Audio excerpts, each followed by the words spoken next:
Morning students, today we are going to do an experiment. ये हमारा experiment क्या है, इसका ऑब्जेक्ट मैं आपको बता देती हूँ। वायु के रुद्धोष्म प्रसार का अध्ययन करना तथा नियत दाब व नियत आयतन पर वायु की विशिष्ट ऊष्माओं की निष्पत्ति gamma is equal to Cp/Cv ज्ञात करना। We have to study the adiabatic expansion of air and to find out the value of gamma which is equal to Cp/Cv। What is Cp? Cp is the specific heat at constant pressure and Cv is the specific heat at constant volume। अब इसमें जो apparatus हम use करते हैं उस apparatus के बारे में आपको बता देती हूँ। एक बड़ा फ्लास्क आपको दिखाई दे रहा है, ये हम फ्लास्क यूज़ करेंगे। यहाँ पे आपको 3 नलियाँ दिखाई दे रही हैं, 3 ट्यूब्स दिखाई दे रही हैं, 3 स्टॉप कॉक हैं एक्चुअल में। ये एक आपकी जो रबर की ट्यूब है वो इस compression pump, air compression pump से कनेक्टेड है। दूसरी जो आपकी रबर ट्यूब है ये आपकी इस मैनोमीटर से कनेक्टेड है। तो ये मैनोमीटर भी आपका एपरेटस रहेगा। इसमें आप देख रहे हैं 2 लिम्स हैं मैनोमीटर के। इसमें लिक्विड भरा रहता है जिसकी डेंसिटी बहुत लो होती है। इस तरह का लिक्विड इसमें भरा जाता है। इसका यूज़ जो है हम प्रेशर को मेज़र करने के लिए करते हैं। तो प्रेशर को हम कैसे मेज़र करते हैं, इसमें जो है लिक्विड का जो लेवल रहता है दोनों लिम्स में वो जो डिफरेंट आता है, तो वो एच यानी हाइट के फॉर्म में हम क्या कर लेते हैं, प्रेशर का मेज़रमेंट कर सकते हैं। तो ये मैनोमीटर का हो गया। और यहाँ पे देखिए 3 स्टॉप कॉक लगे हुए हैं।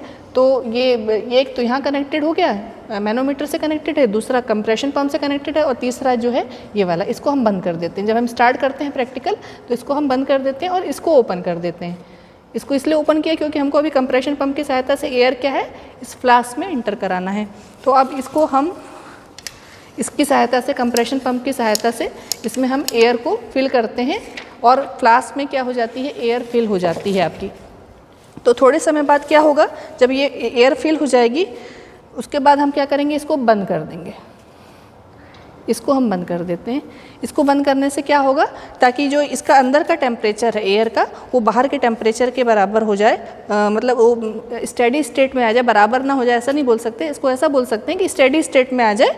तो इसको हम क्या करते हैं, वायु भर देते हैं और फिर उसको बंद कर देते हैं। तो संपीड़न होता है, कंप्रेशन होता है। तो अंदर की एयर क्या हो जाती है, गर्म हो जाती है। और इस ताप को हम कमरे के ताप तक आने के लिए वेट करते हैं कि जो अंदर का टेम्परेचर है वो रूम टेम्परेचर के बराबर आ जाए।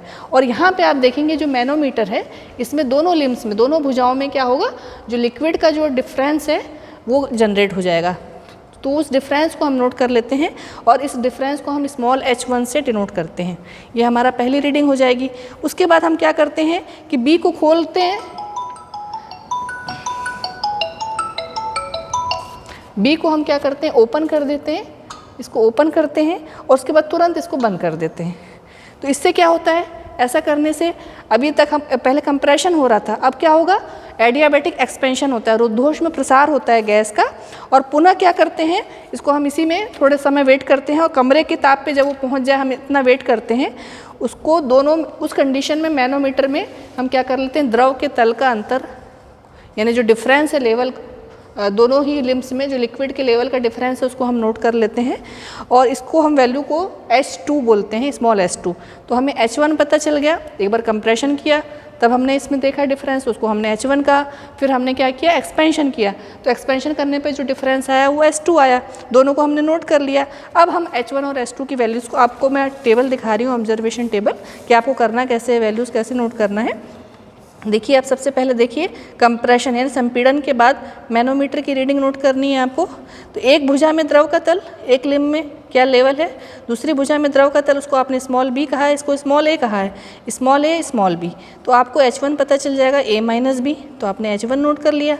उसके बाद दूसरे में एक भुजा में द्रव का तल मान लीजिए a' है, दूसरी भुजा में द्रव का तल b' है। कब की बात है ये, जब हमने वाल्व खोल दिया था और उसके बाद उसको बंद कर दिया था, है ना, तब हमने मैनोमीटर की रीडिंग ली थी जिसको हमने S2 कहा था। तो S2 को हम कैसे निकालेंगे, a' - b' यदि हम करेंगे तो हमको S2 की वैल्यू पता चल जाएगी। तो H1 पता चल गया, S2 पता चल गया, ठीक है।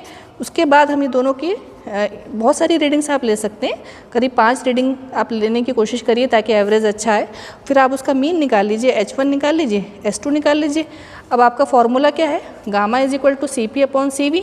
अब हमको पता है कि हमको कैसे निकालना है, स्पेसिफिक हीट जो निकाल रहे हैं वो हम हाइट के फॉर्म में निकाल रहे हैं। तो H1/H1 - S2 ये आपको फाइंड आउट करना है। तो आपको H1 पता है और H2 पता है, ये वैल्यूज़ को यहाँ पुट कर दीजिए तो आपको क्या पता चल जाएगा, गामा पता चल जाएगा। इस तरह से आप क्या कर सकते हैं, specific heat at constant pressure upon specific heat at constant volume का रेशियो फाइंड आउट कर सकते हैं।